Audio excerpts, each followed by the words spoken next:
for the tears. Thank you for the moments that we hold dear. Thank you for the love, thank you for the light. I'm grateful every day.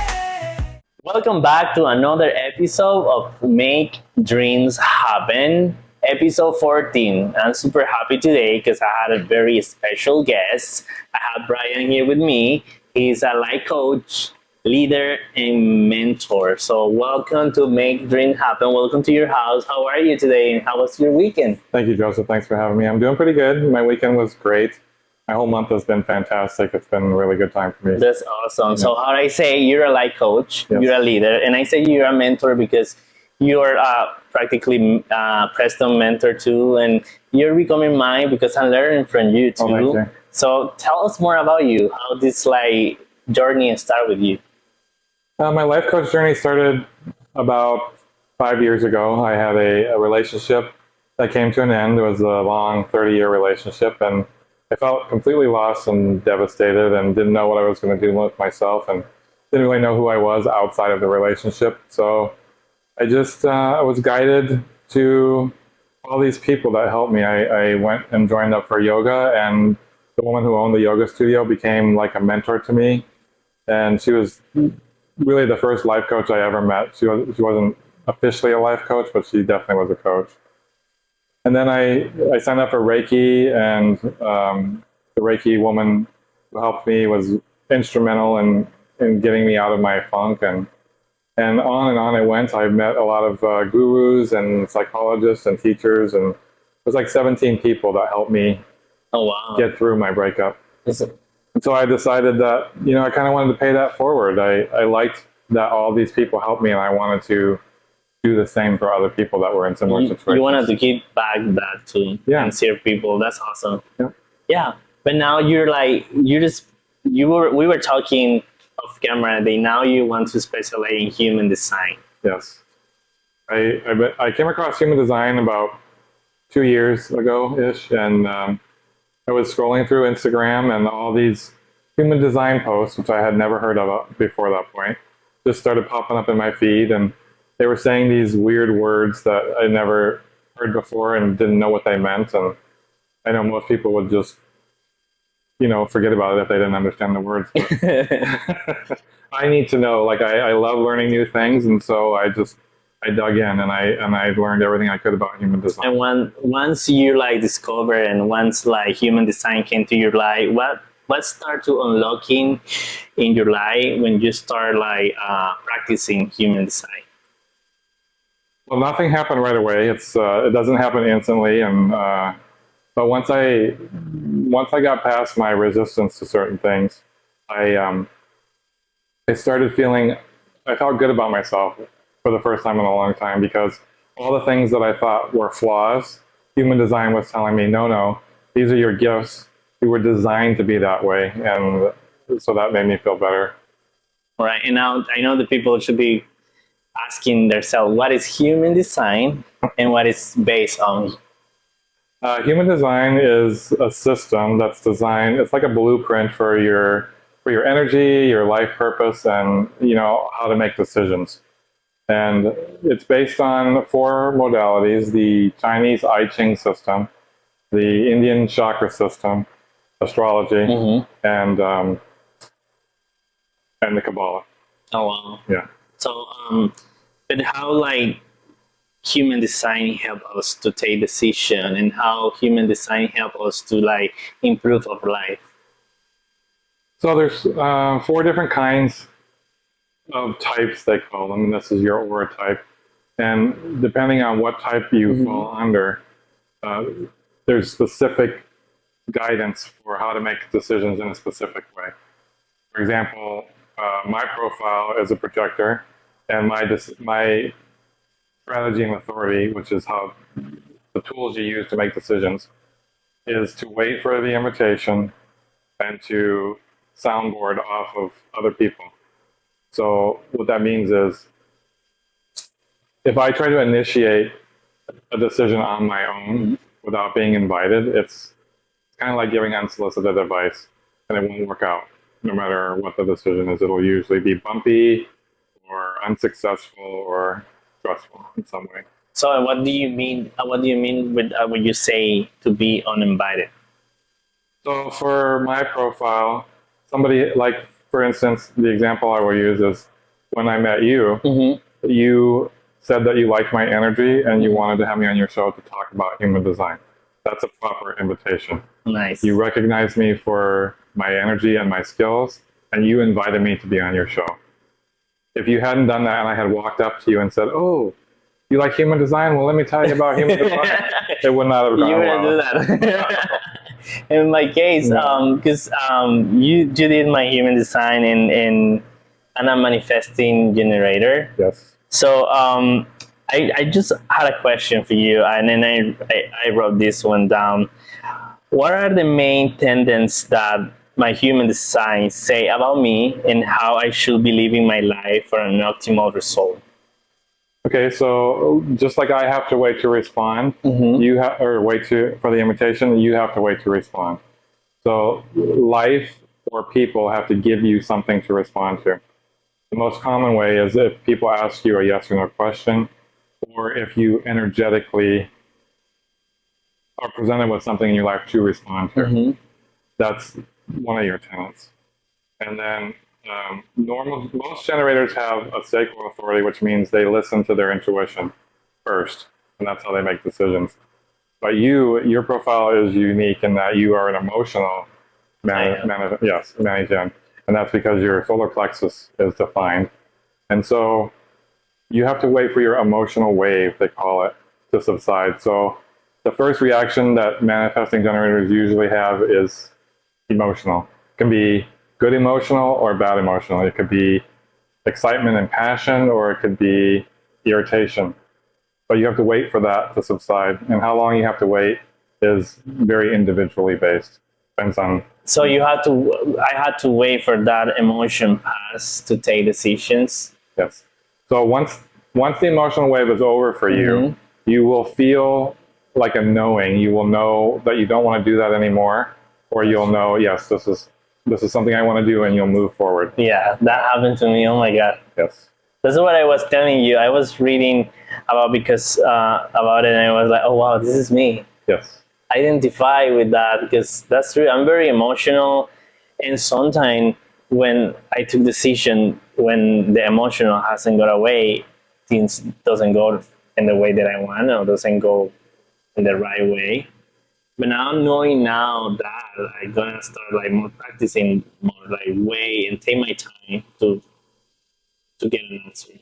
So you have been practicing already. Yeah. Yeah. And you've had good results. Yes. I've been practicing it and trying to be more like patient, because that's part of the being patient too.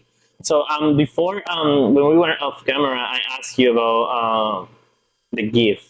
What are the gifts? So your gifts, mechanically speaking, you have gates in your profile. These are little numbers that are on your chart, and they will be colored in. And so each one of those numbers represents an archetype or some aspect of your life, and those are your gifts. Those are the ones that come to you consistently without you having to put forth much effort. You don't have to try. So those are your gifts. And what is my gift? I didn't. I know that it's 40. So you looked that one up.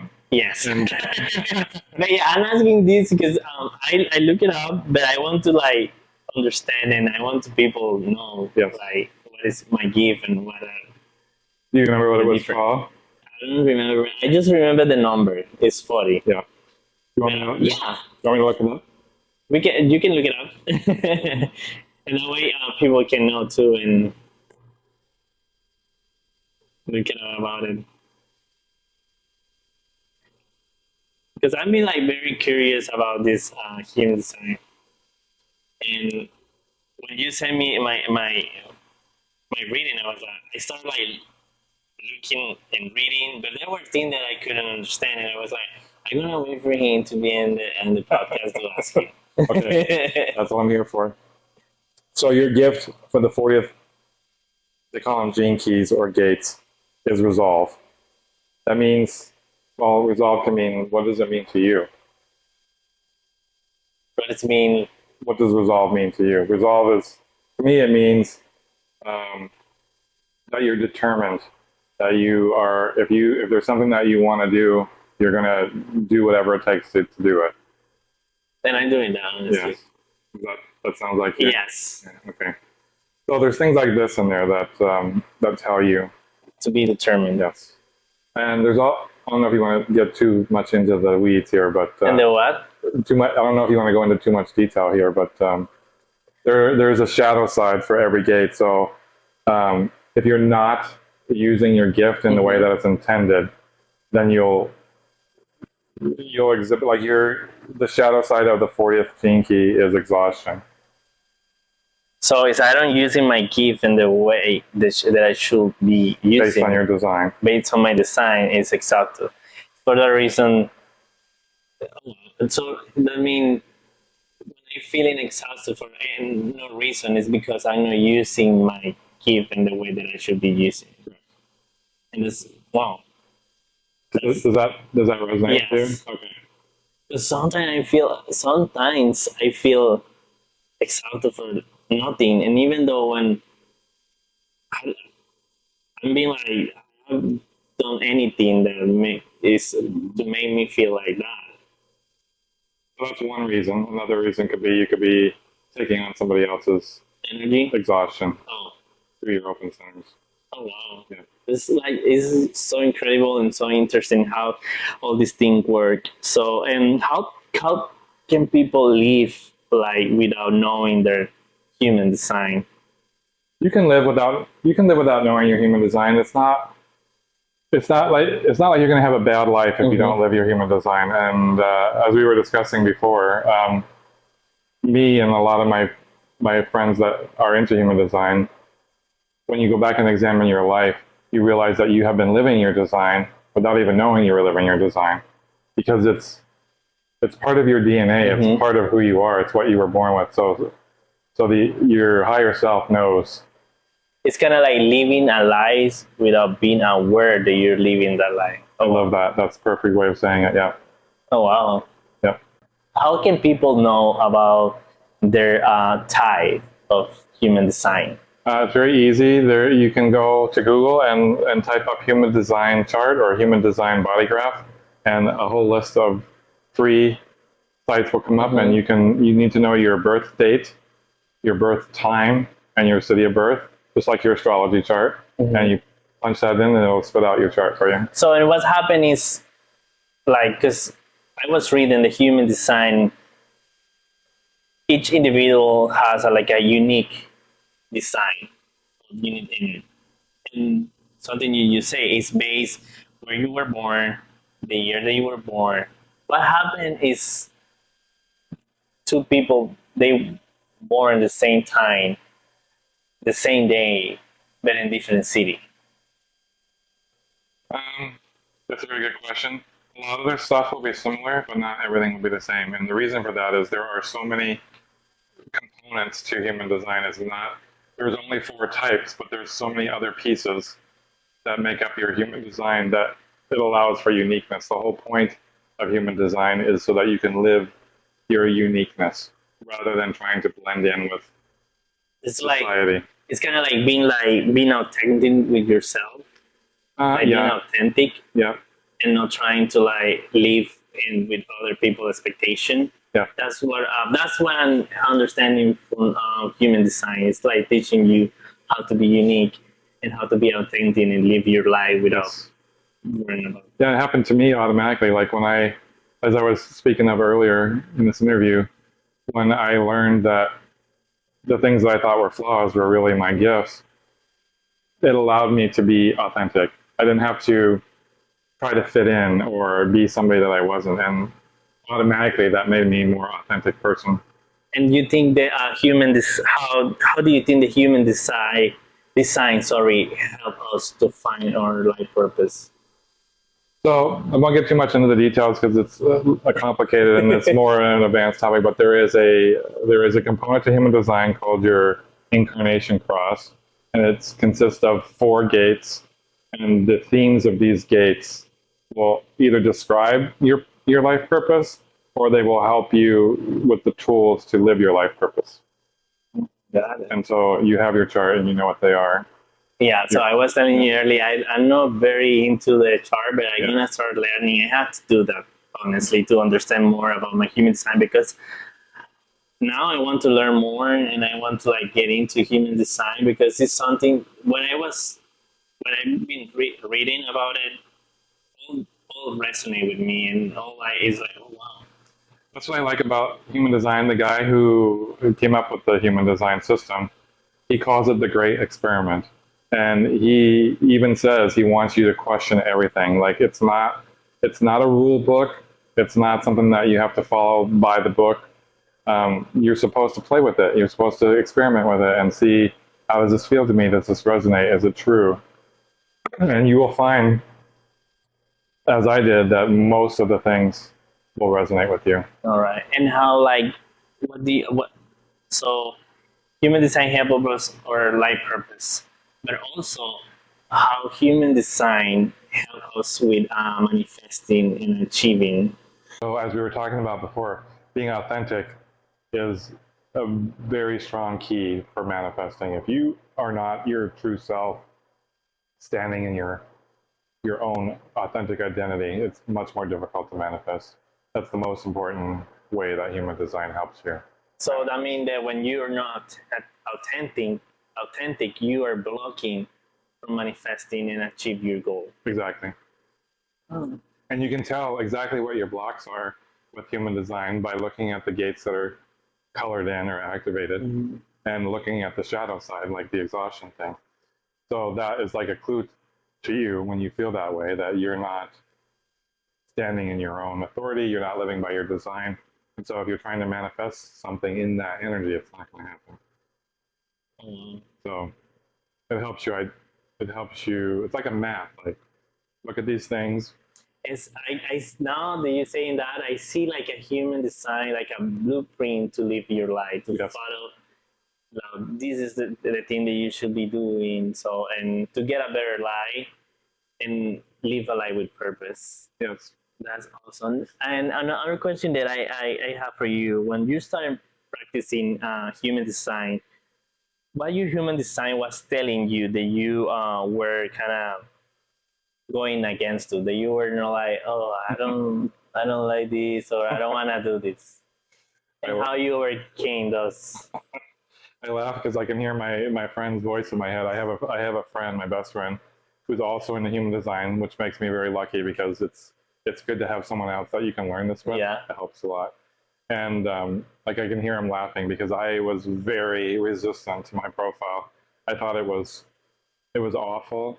Like I couldn't do anything on my own. I had to wait for people to ask me, and I didn't like that. And I didn't like my best friend has sacral authority, which means he can just close his eyes and ask a question and feel what it feels like in his body, and he knows the answer like that. Oh, wow. And with me, I have to, they call it soundboarding, but I have to like talk it out with people. And then the sound of my own voice will tell me what decision to make. Oh, wow. So it's not instant. It's more complicated. It takes a lot of time. You have to rely on another person. So I've been working on that, like, since you said in the beginning you didn't like it. no, I wanted to be something else. But that's your design, though, that you cannot change that. No, you cannot change it. And the way I got around that was, it's still not my favorite thing about human design, but I love being a projector because projectors are here to guide. And I'm a life coach, and I've always been the friend who you go to for advice, and so it's perfect for me. And I felt that when I met you the first time, that for all the people that were over there, I felt your energy, and I was like, I felt that you're like that nature thing that you had, and that's. Yeah, I've been told that my aura feels nurturing and calm. So yeah, I felt that. So it was super nice to meet you, because I was kind of doubting to go to the meeting, but then I go, maybe I can meet like nice people over there, and I met you. So for that reason, today that we had the meeting, I say one of the good things about the meeting was meeting you, and like start like this friendship, because it's awesome how the universe how to say, how the universe conspire to Yes. like, and how the put universe you where you put need to you be. where you need to be. Yeah. And I like, that's super awesome. Now we are in this doing this podcast, and I'm learning more from you, and I'm learning more about human design, because the first time that I heard about human design was through Preston. He said something about human design, and he barely talked about it. And he said that since he started practicing human design, his life have changed a lot, and Yeah. he's taking the decision that he's taking is based on his design. And I was like, I would like to talk about it.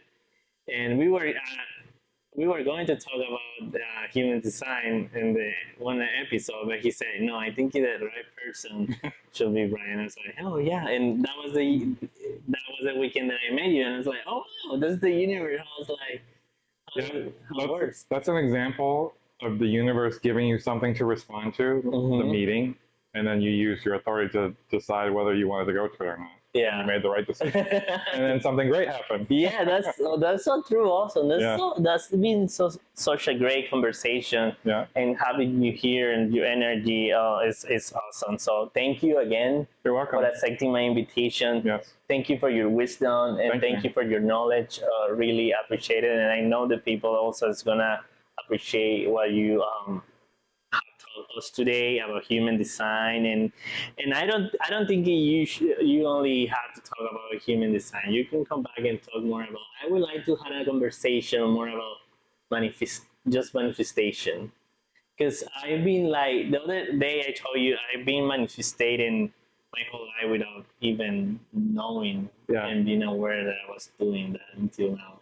Sometimes, like I've had this discussion with my friends before, sometimes you can learn too much and it gets in the way of manifesting. Sometimes just going by your gut Yes. is the way to go. Or just like think what you want and then just leave it to the universe and God, and they're gonna Yes. take care and be authentic also. I think we get in our own ways with manifesting. I think your mindset and limited beliefs are like the main causes of not being able to manifest what you want. Yeah, because I've been working on that, and I'm still working on that, because I grew up and like with all the time they were comparing with another person, with my younger brother, or they were comparing me with my cousin, and I always feel that I was feeling less, but I wasn't feeling. I was feeling that I need to be like the other person. It was never like to be just myself. But now I'm just enjoying to be who I am, Yes. and I like to like be in the camera, dancing, doing any silly thing, because that's who I am. It's funny that you say that about comparing, because human design, one of the things that I loved about when I first learned about it is that most of us will compare ourselves to other people, and the generator design is like 70% of the population, which I am not a part of. So comparing myself to a generator is not going to work for me. Yeah. I don't need to be like everyone else, even. Yeah, something that I put it here over here in your that I read in your blog to say authenticity is the key to freedom, and human design is the map that leads us. Yes, I believe that. Yeah, I got that from your blog, because yesterday I was reading that, and that was the thing that resonated the most with me. Was to say authenticity is the key to Yes. freedom. I struggled with authenticity like most of my life. I think we all do Yeah. to some extent. We want to fit in. We want people to like us. You can still fit in and have people to like us, like you, and be authentic at the same time. You got Yeah, to quit worrying about what you think other people are thinking. yeah. So yeah, it's kind of like giving more importance to other people's opinion, and you like kind of forget about your own opinion. Yeah. So yeah, You- and I've been like now, and just before when I came here to the state, I still was like with that fear and like trying to be somebody that I wasn't, and it's for the reason that I didn't go out and I didn't went out to meet people, something like that, because I was always afraid what people were going to say in the way that I speak English, and I was always like, "Oh, I don't want to talk to them," and I think he can tell you about it, how I was when he met me. Because I met the first time that I met first ones in the bars, Yeah. and it was super awkward because I was afraid to speak, and I was super shy for my English, and then that was the thing that was holding me back. That like fear what other people are going to say. But now, honestly, I embrace it. I embrace how the way that I speak because that made me unique. That made me Joseph. Yeah. I mean, a lot of people in society want everyone to be the same. They're not comfortable if you're different. But that's boring. Yeah. We can be together in our differences. Yeah, that's yeah. We can be like coexist and or different. Everybody like has something different, and we all have our own gift to offer to the world and service. Yeah. But that's awesome. Now I had like every time that I have somebody here in my podcast, I ask 3 random questions. Yes.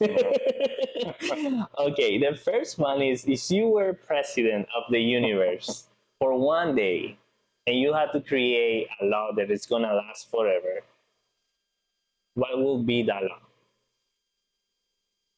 Well, it's not a law exactly, but it's kind of already true. And it goes back to the whole authenticity thing again. I would make a law that authenticity equals freedom. All right. Yeah, that's a good one. Yeah. Be authentic. Yes. And that way you're going to be free. Awesome. Perfect. And now the second question is, when was the last time that you did something for the first time?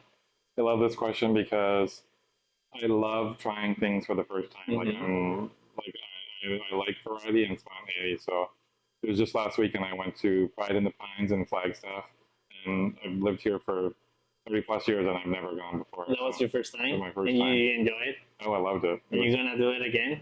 Yeah, Oh, no. for sure. Yeah, That's nice. it was a lot of fun. Awesome. Yeah, I saw the picture and saw, it seemed like they having a good time. Well, and we got out of the heat. It's like 110 here, and it was Oh, only like yeah, 85 yes. there. Yeah, yesterday was crazy here. Yeah. Oh my god! But today the humidity today here in Arizona is crazy. No, especially here in Phoenix. Yeah.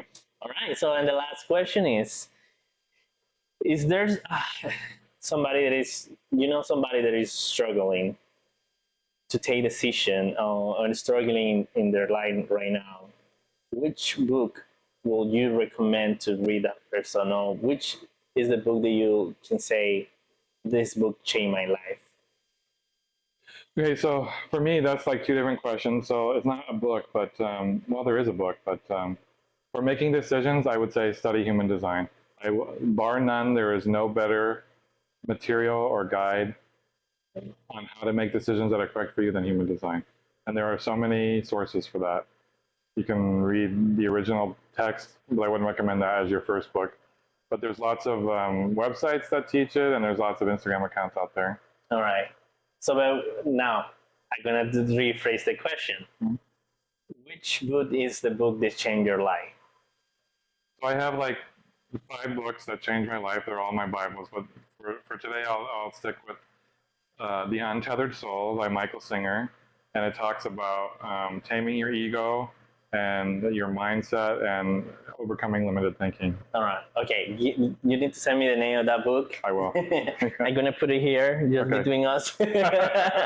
Awesome. It was super great to have you today. Thank you. You're supernatural. You were nervous, and you're supernatural. You see. My first podcast, my first time on camera, so All right. It won't be the last one. thank you.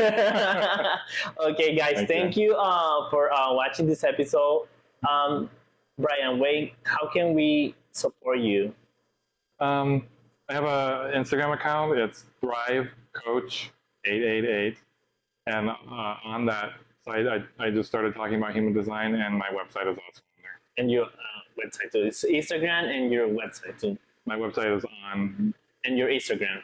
my Instagram. All right, awesome, perfect. I'm gonna put it just right here, and that way you can click it and then contact him and like get requests for classes or consultation about human design and also like coaching.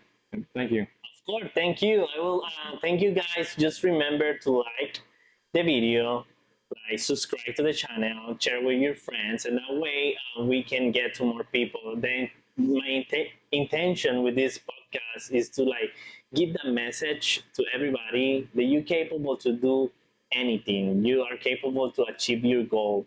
So everything is here. So we came to this world to be happy and make dreams happen. Yes. Okay, guys, see you next time. Thank you so much. I will see you in the next episode. So grateful, yeah. Thank you for the laughter, thank you for the tears, thank you for the moments that we hold dear.